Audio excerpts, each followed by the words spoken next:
now. Hello, guys, gals, and non-binary pals, and welcome to QNC After Dark. This is after episode 10 of Swords and Sages, where they have finally, thank the gods, finally finished Module 2. Check.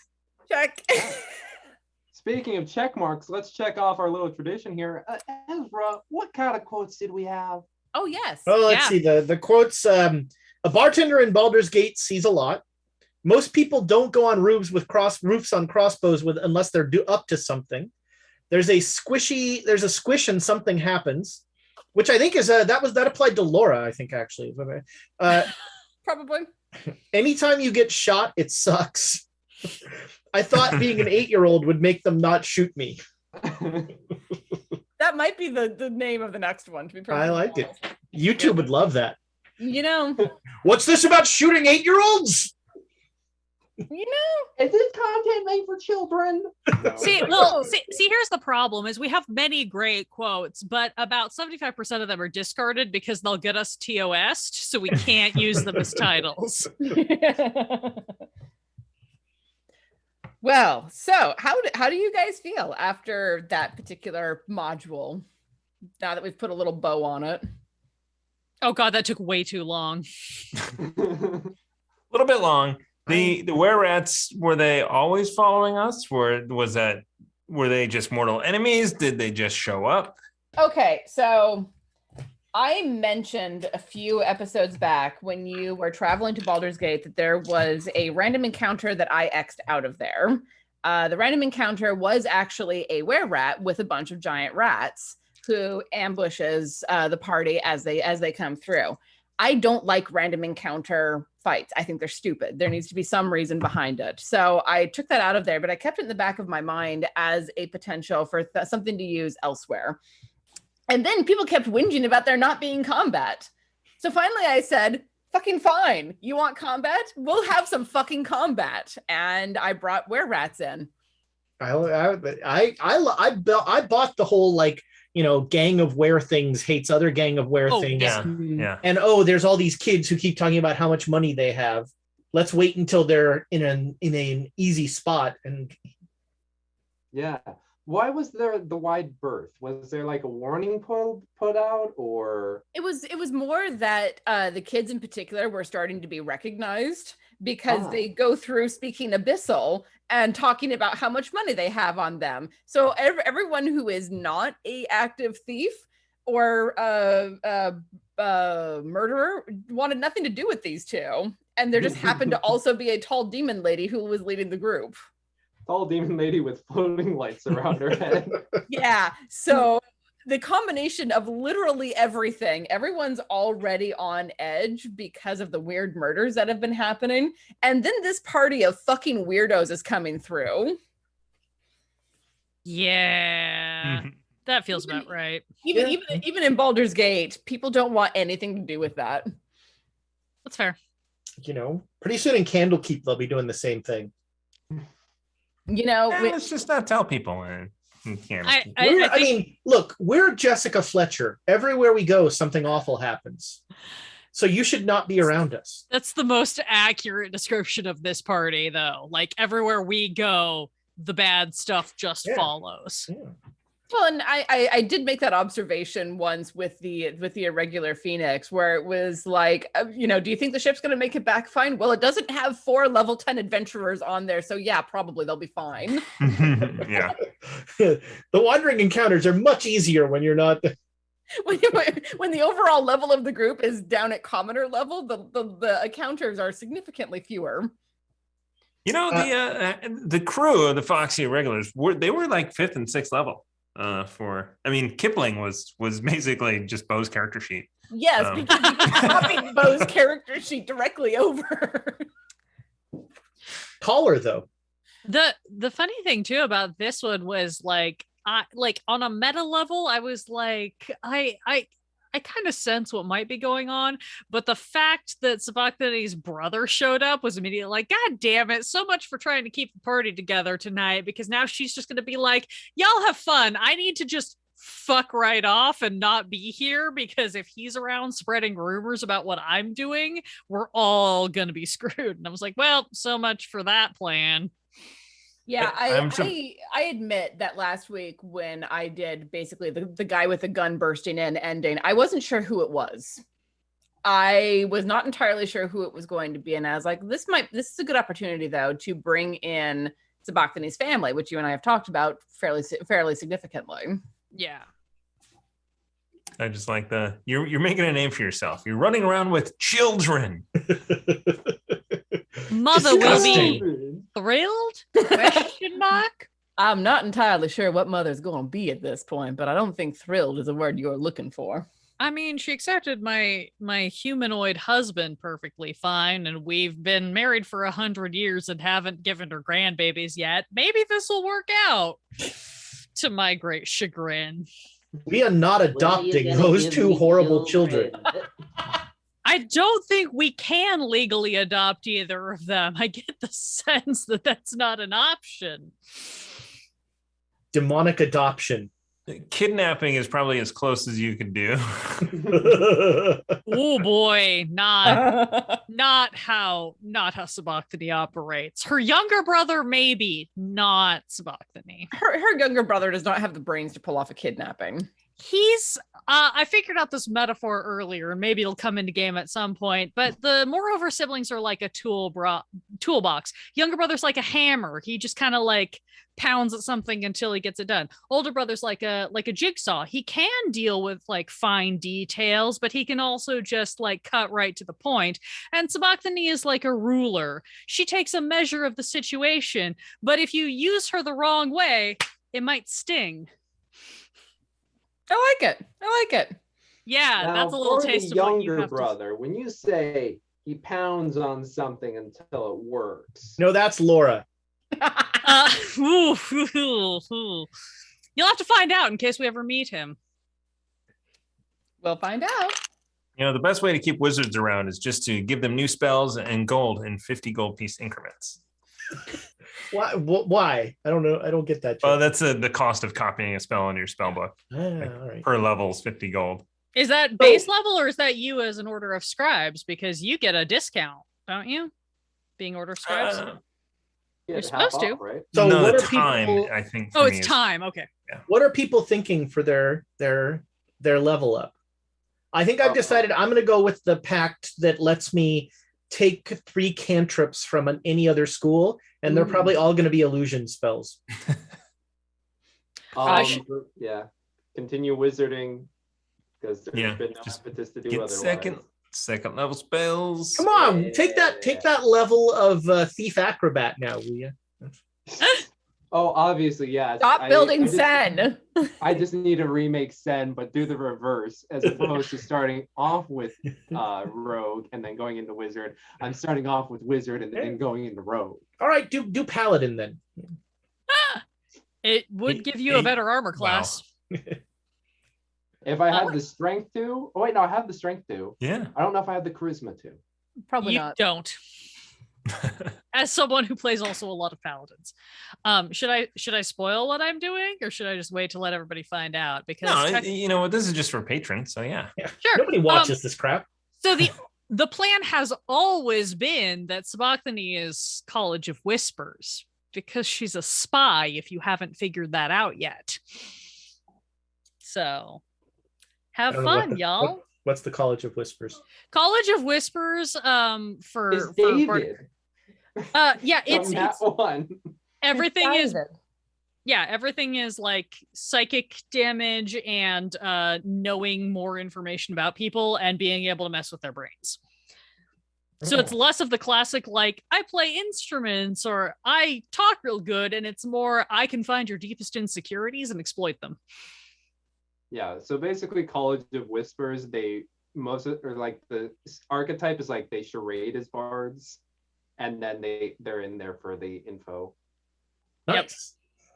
I'm kind of surprised nobody has guessed that yet, like in the chat, but also you guys have done an excellent job of like red herring Sabachthani into the archetypal horny bard, and I'm like, I'm just gonna lean into this. This is a perfect cover for what she's actually doing.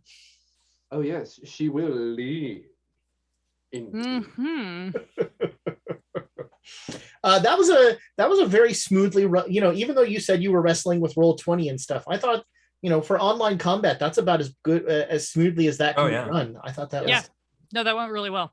Yeah. I was definitely trying to keep it as streamlined as I could and minimize the amount of time that I spent rolling against myself, because that is not good radio. It irritates me when that happens. But I've done it before where I only roll once for and essentially it's like, how's the fight going? If I roll high, the people that the thing that has initiative is winning. If I roll low, the thing that has initiative is losing, and I abstract the whole thing, as opposed, because to your point, what's not interesting is all right, soldier number 7 has 4 hit points now, and soldier number 8 has 12, and that sort of thing. I was glad that I didn't hear you doing and he swings at this. It was just rolling in the background, getting it done. I thought that was good. Well, and the plan was just quickly count up how many jackal wares were still alive and how many of the rats were still alive, because the were rats were focused on you guys, so I could focus mostly on that. But the giant rats and the jackal wares, I forgot, and I should have thought of this because I thought of it for other things. The giant rats were not going to do any damage to the jackal wares. Oh yeah, because they're.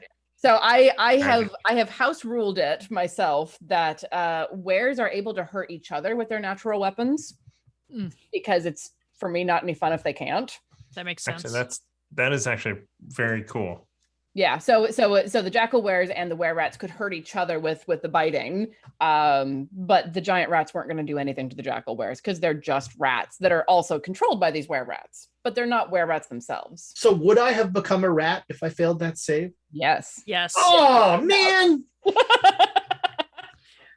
Yeah, it was funny because there was that meta part of me that was like, I wonder how this fight is set up, because I know my personal home game, I just do it as one contested roll. I roll 2 different colored d20s, one representing the side that is with the PCs and one representing the opposing side, and then whoever gets the higher is leading. But I don't really deal with actually tallying up HP. I just sort of give it a win-lose condition, and if it happens enough times in one direction or the other. So. I really like a thing. Warhammer fantasy roleplay does a thing where you can, it's essentially swarms, and if you're fighting 8 goblins, you're fighting 1 goblin with better stats, and that's so you're fighting one thing, but it represents 8 goblins.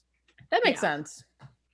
Yeah, I'm definitely going to be looking at how to streamline crowds and groups like that in the future, just because I play with some GMs who roll initiative separately for every creature on the board, which as much as I love those GMs who I play with, I sit and play on my phone in between my turns, because there's nothing else to do for the half hour that it takes to get back around to my turn. Yeah.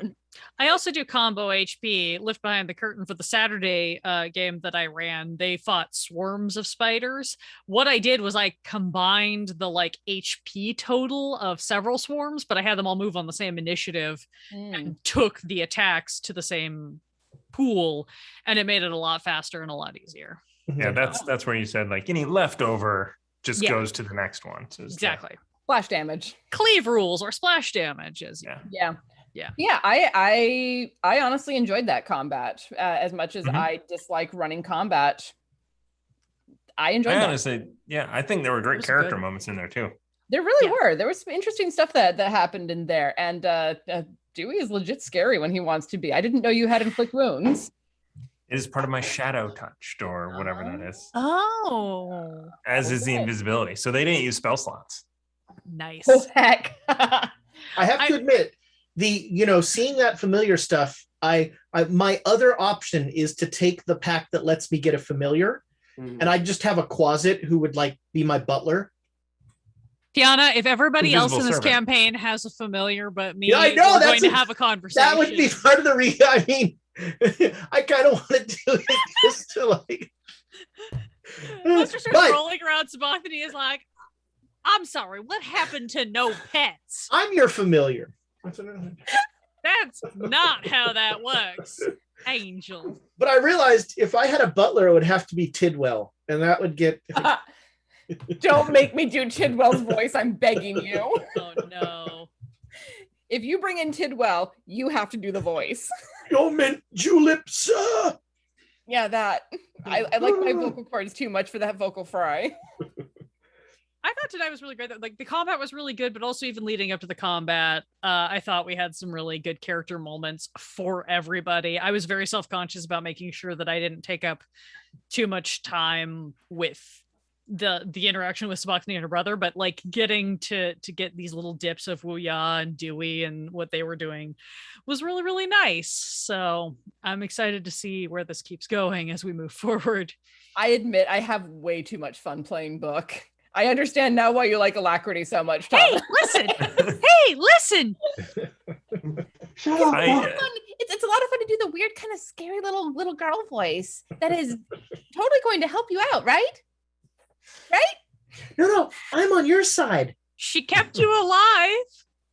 Yeah. Hey, I mister. probably should have told Tiana I was going to do that. I'm gonna try and cast polymorph, and I have no idea how to do it. Yeah. Pro tip. If you want to do something that is backstory related, James, or try to cast a spell that is higher level than you are with modifications, Thomas, please talk to your GM first. I am more than happy to work with you, but I need to know what I'm working with so I can give you what you're looking for. See, that's The ultimate thing. improv. You're expecting me to know what I'm doing when I am making When you were looking for that book, when you were looking for that book, you had something very particular in mind, and you and I have talked about it, but we talked about it afterwards. I would have appreciated knowing first. Exactly. Buddy. And this is why I'm the person with the 19-page backstory.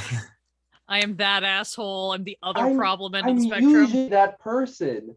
But I was like, you know what? Let's just try the Thomas way, where it's like very bare bones, and then like the moment it starts getting into it, I'm just like, See, I'm from the Amy school. My backstory will be found out during the show by me. Oh.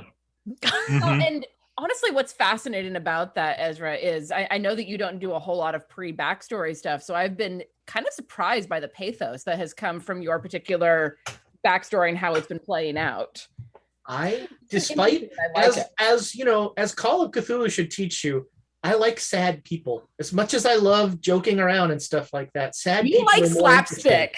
I do like slapstick. The most recent Call of Cthulhu was the first one that really hit me between the eyes. Man, that were rat. I would have had so much fun with that were rat who was in the grease spell. That he would still be in that grease spell, just like running like a cartoon character in place. You know. So raw, it is not actually supposed to be that when they're crossing through it, they don't have to make a dexterity check. But Adam in my Storm King Thunder game does that, and in those circumstances, grease is a giant killer. Yeah. Oh. Mm-hmm. Because one thing that giants are not known for is dexterity. Sorry, Landra, go ahead. Well, I was just gonna say, I also love the fact that like Ezra and I come from two very different schools of backstory. Ezra discovers his backstory as he goes, and I very much pre-prep mine, which has actually been delightful because we, contrary to anything you may or may not have figured out, did not coordinate on Sabachthani and Les's backstories very much at all. So it really leans into the aspect of them keeping a lot of secrets from one another while still being very connected, which has been very fun for me to have to explore in the moment, as it's like, oh, we're learning things about each other After 100 as the game plays out. And I think the good thing, that's just active, we're both active listening. And so absolutely. You hear things I say and you work them into what you're doing, and I do the same. And that's, that's the thing, kids. You don't have to write 18 pages. Just listen to the other people and worm yourself into what they're doing and make yourself a part of it. Truest key of anything, because that is most of this campaign, is everybody is just paying attention to everybody else and then figuring out how it weaves into their own agenda, because we all have character secrets that no other player knows, and we're just like plucking as look. Not you. You and I have talked at length. I know, not me. I'm the person who wrote the terrible constructed backstory. It was weird that it was an iambic pentameter. That was that was a little much. I mean, I was very committed. Okay. it's a theater It's gonna thing. be You gotta a lean into bard. being extra. and the printing it out and mailing it to everybody with illustrations. If I I mailed it thought- to everybody, this would be a very different campaign. Just putting that out there. I mean, if you're gonna be a bard, why not be the bard? I should have just been a cleric like I No. planned, but I was like, no, it's going to be too close to Elspeth. No, it's not. It's absolutely not. Well, and that plays into how I think of, you know, character stuff. I start with the bones of a character and the idea of their story, but really they get fleshed out as soon as you drop them into the middle of everything that's going on. Absolutely. Like I play a druid with very high wisdom, and everyone's like, "Oh, you're gonna be the leader," and I'm like, "The fuck I am." I'm gonna have fun turning into all of the things and running around because. Well, and to Alondra's credit, you know, oftentimes, and this is a generalization, and I'm going to acknowledge that, but I have found that the people that bring the 18-page backstory are usually the least flexible and are like, I got to get all this in here, you know, and to Alondra's credit, you know, she knows her backstory and she's got this whole thing, but it is mutating and adapting to what everybody else is giving her. And I think that is actually, honestly, even better than what I do, where I'm just like, I'll just make it up as I go along and forget half of it. You know, I think that is really your best case scenario. If a backstory is restrictive to other player characters' goals, trash it. Like it's not worth it. I have ideas for all of my characters, but if I find that an idea of what my character is doing is counterintuitive to somebody else's character to the point where it's detrimental to party dynamics, I will just scrap that 100%. It's not worth it to me. I'd rather have good party dynamic. The only backstory mechanic I've ever liked in a game was Spirit of the Century, which when you're starting off, it's a pulp game. And when you're starting off, everybody pairs off and the two people in the pair do one sentence about an adventure they've done before. And they name the comic book of that adventure so that, you know, you can refer back like, hey, remember the time with the golden monkey? You know, and I love that. And you don't have 8 reams of stuff. You can come up with stuff, but it causes those connective threads between the party members. I have stolen that and used it in other games with varying levels of success. It's the same thing I like from, I think it's the game One Last Job has a mechanic where you can do you can call for a flashback. Yeah. And you can create a flashback at any point in the game where you describe like a previous job you went on or a planning session or whatever.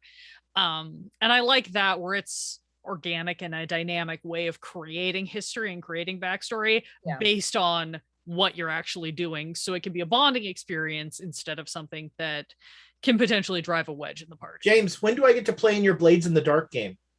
When I actually read the damn thing. Oh, are we? I read like the first 6 pages and then I got into rehearsal. And I was going to say, are you running Blades in the Dark, James? I wanted Blades in the Dark, James. Blades in the Dark is outstanding. Very good. I do want to play it, and I need to read it first. So yeah, when that happens, I'll let y'all know, and maybe we can. It's good for a short campaign. You know, that's like a 6, 7, 30, 40 episodes. Yeah, easy. Well, the way we play, yeah, that's right. I tried. We could have finished this campaign on episode 3. I'd love to. We should send a note to the author of this chapter 2 module and be like, "Yeah, it took us 6 sessions to play your module." I'm sorry. Well, to be fair, a lot of that was travel time. And you know, I thought I really enjoyed these sessions. You know, I thought that even like in the first one, we were sort of figuring stuff out and that sort of thing. But in the second one, we all started to layer stuff on. Mm-hmm. And, you know, we're all now a little more comfortable in our skins. Oh, no. Now somebody has to listen to us yap about, oh, no. I will say the were-rats thing was only a tiny bit out of a sense of wanting revenge.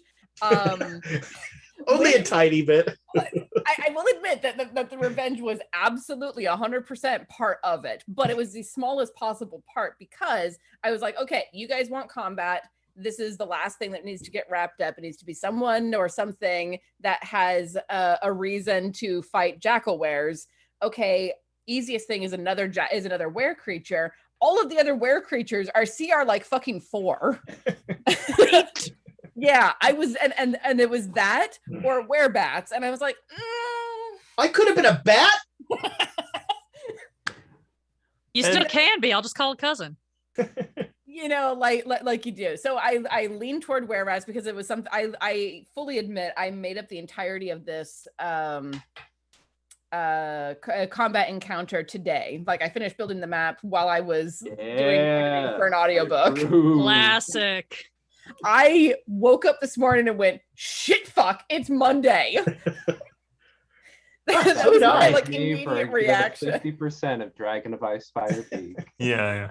100% of Chaos Agents. You know, like you do. But man, I feel way over prepared for my games now. I keenly prepare every minute of everything I do when I run for you people. Absolutely. Clearly. Says the person who forgets all of the names. This is by far our longest. This is an after show. We are well. This is just us like blabbing. Please support our Patreon. Invite your friends so they too can get this premium, way too long content that nobody asked for, but everybody gets on Patreon. Hey, we recommended like 3 different games in this thing. You know, you got lots of player secrets. Like, there's tons of stuff here. What the hell are you complaining about? Of how we all apparently never prepare. And you wouldn't know unless you were subscribed to our Patreon.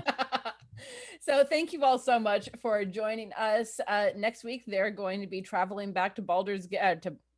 Baldur's Gate. No. It's like Schmigadoon. We keep crossing the bridge and we're back in Baldur's Gate. Why? No! It's like Akupara is what it is. They're going back to Candlekeep next week. So like we're fast traveling back, right?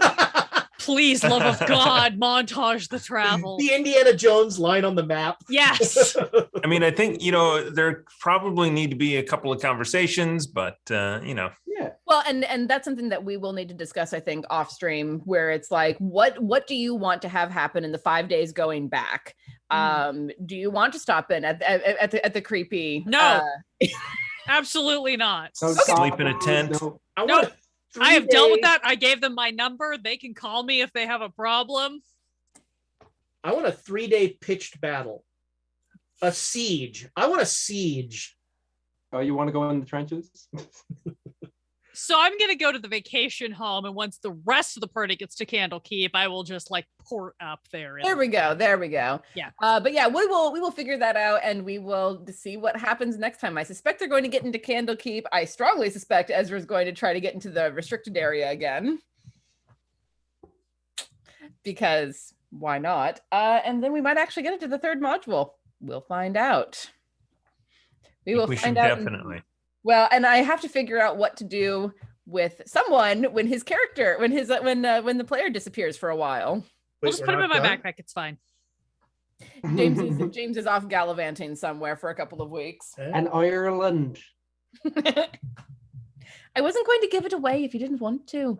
Oh, well, in that case, I'll just bring in a guest character from my other stream. She's got that accent. It'll be fine. Ooh, lovely. But until then, thank you all so much for joining us. Thank you so much for your support. The cards definitely shortened the battle a couple of times, and I appreciate that because I like to get to bed before 2 a.m. So, despite this after show. Well, I'm getting back into my Nightwalker tendencies where I'm actually up till 2 a.m. It's great. Tiana is a vampire. I have no idea what you're talking about. And on that bombshell, happy Halloween, everyone. And maybe she's a were-vampire.